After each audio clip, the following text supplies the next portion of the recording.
Sunday morning.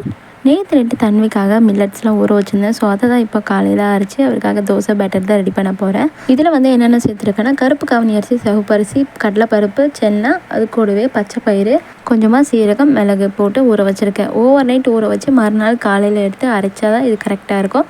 இந்த millet dosa பேட்டருக்கு வந்து இது தான் சேர்க்கணும்னு அவசியம் இல்லை. உங்கள்கிட்ட இருக்கிற எந்த தானிய வகையாக இருந்தாலும் சரி அதுக்கு இது கூட ஆட் பண்ணிக்கலாம்.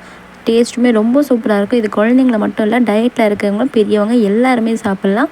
மெயினாக சுகர் பேஷண்ட் கூட இது சாப்பிட்லாம். அவ்வளோ ஹெல்த்தியான ஒரு தோசை பேட்டர்.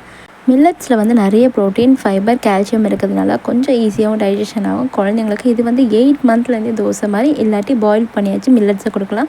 இந்த பேட்டரோட செல்ஃப் லைஃப் வந்து 1 வீக் வரையும் தான். குழந்தைங்களுக்கு கொடுக்கறதுனால ரொம்ப கம்மியான ஒரு டைம் தான் ஸ்டோர் பண்ணி வைக்க முடியும். இதுவே பெரியவங்களுக்கு அப்படின்னா இதில் கொஞ்சமாக மாவு அரைக்கும் போது பச்சை மிளகாய், அதுக்கப்புறம் பூண்டு சேர்த்து அரைச்சிட்டு அதுக்கப்புறம் நீங்கள் தோசை ஊற்றிங்கன்னா இன்னுமே டேஸ்ட்டு சூப்பராக இருக்கும். குழந்தைங்களுக்கு கொடுக்கறதா இருந்தால் இதில் இன்னும் கொஞ்சம் வெஜ்ஜஸ்லாம் ஆட் பண்ணி அதுக்கப்புறம் நீங்கள் ஊத்தப்பம் இல்லாட்டி பணியாரம் மாதிரி இல்லை தோசை மாதிரி ப்ரிப்பேர் பண்ணி கொடுத்தீங்கன்னா ரொம்ப சூப்பராக சாப்பிட்டு முடிச்சிடுவாங்க. மார்னிங் பிரேக்ஃபாஸ்ட்டுக்கு நானும் தன்வி இதில் தான் தோசை ப்ரிப்பேர் பண்ணி சாப்பிட்ருந்தோம். அவ்வளோ கிறிஸ்பி அண்ட் டேஸ்டியாகவும் இருக்கும். ஸோ கண்டிப்பாக இதை நீங்கள் ட்ரை பண்ணி பாருங்கள்.